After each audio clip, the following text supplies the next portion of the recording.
Gets the first out. Nimmo takes a strike. Castellanos has had some range issues, but has still not committed an error this season. Nimmo swings away, sends it towards right center. Long run for Brandon Marsh all the way to the wall, and Nimmo goes deep.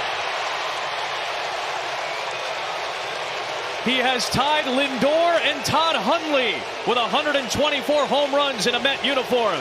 And New York strikes first behind Nimmo tonight. Well, you talked about summer and it heating up. The ball should jump tonight. And look for the Mets to be somewhat aggressive, even though they don't chase out of the zone. They know they got to get out of this funk offensively, and what better way than center fastball. And he hit it in center.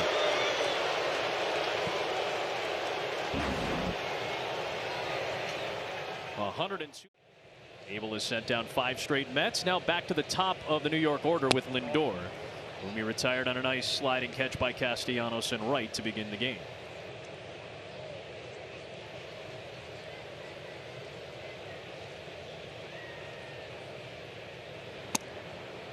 There's a curveball strike. Lindor still likely will be an all-star for the first time as a New York Met. Hard to believe that he hasn't had that chance considering some of the productive seasons he's put up, but it's been typically slow starts that have prevented Lindor from being in the conversation. He avoided a slow start this year. It's really been this recent stretch that has seen Lindor struggle. Waits for a 2-1 and pulls it foul. Yeah, it took Lindor a minute to get acclimated in New York. Took a lot of grief for not really producing, but then became a hero last year, and the superstar that he is, you knew he wasn't going to stay at that level where he was underproducing.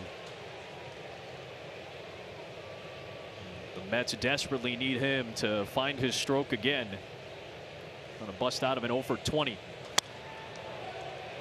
The Mets, when Lindor homers, are unbeaten this year. In fact, they have won a franchise record 27 straight games when he has hit a home run. He has hit over 340 in their victories this year. He's hit under 200 in the losses.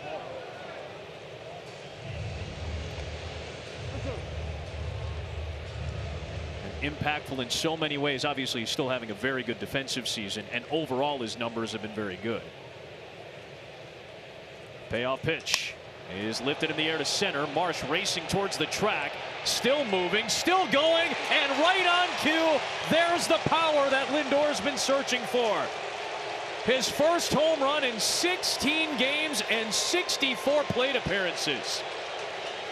And he cuts the deficit down to 1. Now the pressure's on that streak. Now they have to win, right? Yeah. Ball's flying here. Boy, it's jump. You said it early. The ball's jumping, and the weather is helping it carry. Yeah. Mets needs a few more of that to start feeling better about this streak. Getting some handshakes. They all talk about, let's just shake hands after a game one time. And Lindor breaks a tie with Nimmo and Hundley with that home run. Sole possession of number 10 on the New York Met home run chart. Nimmo hit one in the first, a solo shot. So he and Lindor having a little battle of their own tonight. It's 0-2 on the Mets left fielder.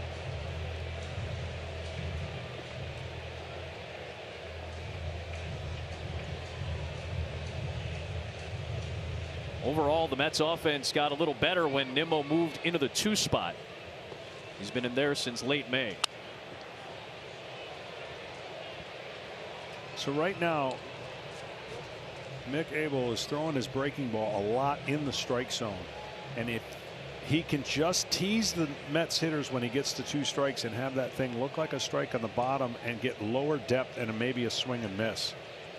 Like that was a good pitch. And the best time to throw that pitch is after a low fastball. When you throw it after a high fastball, the hitter's like, oh, I recognize that. That's not coming. That's not staying on plane. So really pitch recognition of the last pitch is so huge. And when you decide to throw the breaking ball. High fastball evens the count.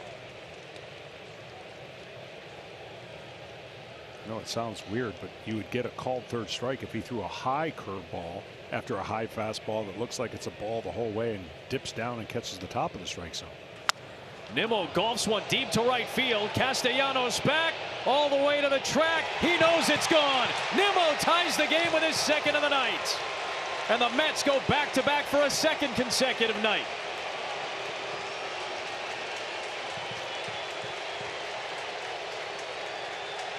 Well, any left-hander will tell you he loves the ball down and in on that sweet spot and that swing. And this is exactly where that pitch was, a down and in breaking ball on the inner half. Watch how it pops out of his hand. See how it stays right there. And Nimmo having a dream start on a Saturday night. And now here's Soto, who singled back in the first. Fouls it back on a fastball.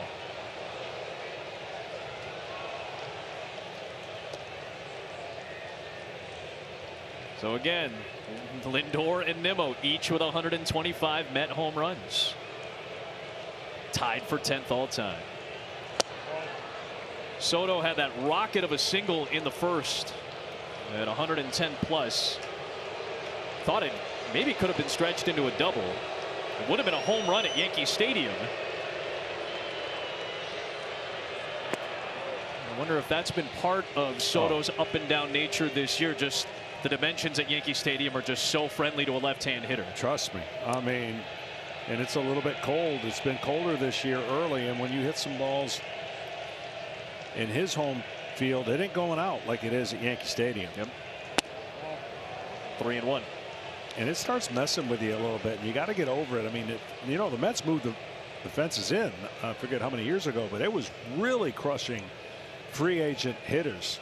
And free agent hitters were complaining about, you know, the struggles at their home ballpark. Not anymore. 3-2. So just a little bit of a view to this point in the season. The 1 year he spent with the New York Yankees through 75 games. Nice round number, right? The average way higher. Home runs doesn't seem like a huge difference, but when you have those dimensions, it really helps a pull hitter on the left-hand side. And it changes your approach a little bit too. And I know there was all this talk about Soto hitting behind Aaron Judge, and now he's hitting in front of Pete Alonso. All that stuff can be discussed, but that's a nice round figure, 75 games to look at Soto from the Bronx to Queens.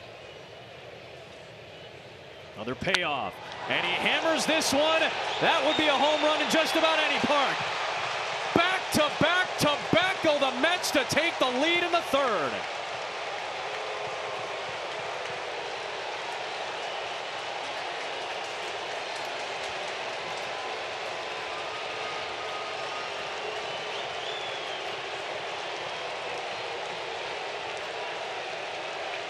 Well, right now, Mick Abel has not made enough good pitches against a team that's struggled offensively, but is a good team, and he just tomahawks the top of this zone. And this one he can jog. First one he did the same thing on his changeup, but had a single. And this hitter-friendly park is playing really small right now.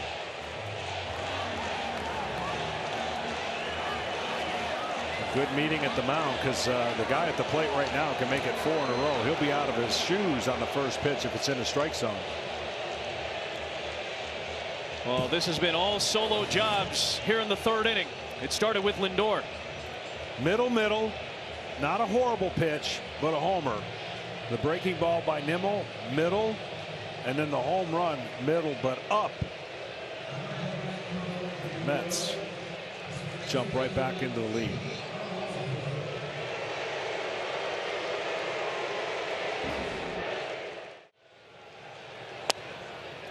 And a first pitch curve for a strike to Soto. Soto now has 1,002 hits. He got his 1,000th hit on Thursday against the Braves. It's always funny to see comparisons to different eras. We were just talking about a guy from the 1950s. Well, Soto is one of 3 players to have 700 walks and 1,000 hits before turning 27 years old. The other 2, a couple of other New York greats. The great New York Giant Mel Ott and one of the greatest Yankees, Mickey Mantle. Those two and Soto.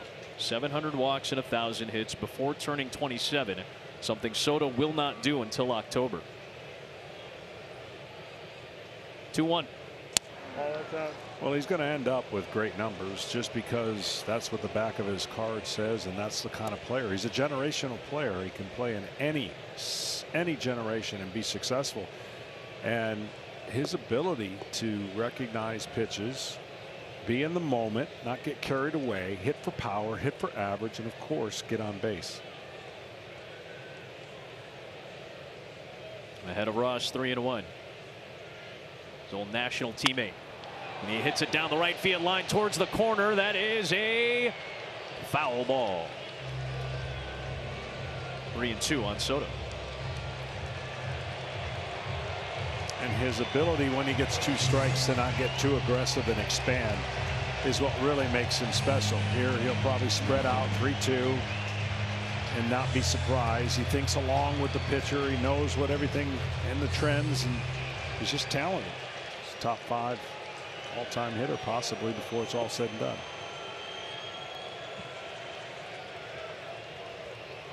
Payoff pitch from Ross. Soto flies it foul.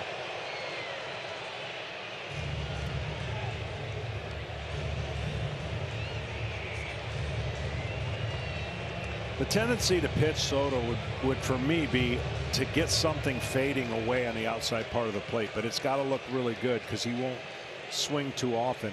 But away, he can still hit the ball the other way for power. That's what makes, again, so difficult. He pulls this one. Castellanos doesn't even turn around, and Soto watches it fly to the upper deck. His second of the night.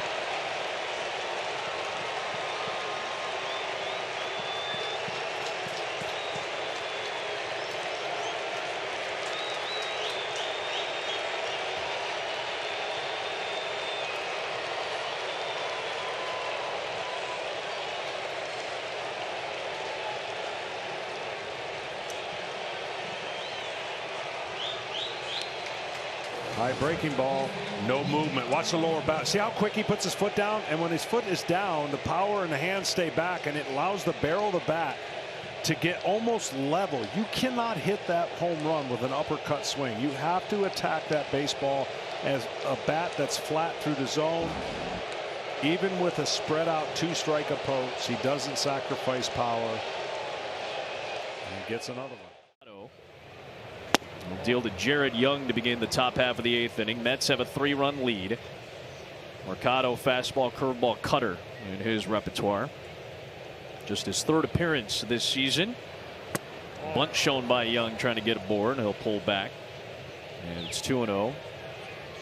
Mercado made his debut last June when Taijuan Walker was dealing with injury.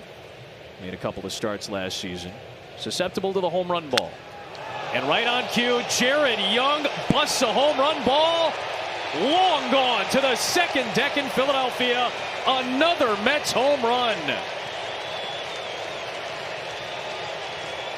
Their 6th of the night, and it's 8-4. Should we tell him he already saw it before you called it? Jeez. Well, in 5 appearances last year, 2 of which were starts, Mercado gave up 9 long balls. Young gets one here, the 3rd of his season.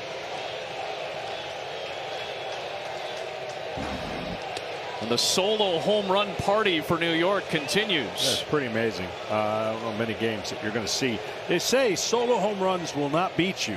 Well, if there's 6 of them, you got a good chance. Well, they did it on June the 8th in Colorado, and the very hitter-friendly confines of Coors Field. They smacked the half-done. 17 days. What part of history? Drilled by Alvarez. No. It's a righty this time. It's a solo shot. We are not part of history. Oh, the 7th solo job for the Mets tonight. It's thrown back onto Citizens Bank Park's field. And Alvarez, who's been trying to bust out of a slump, hits his first home run in a couple of weeks. Just when you thought you were part of history. Perhaps a different kind of history tonight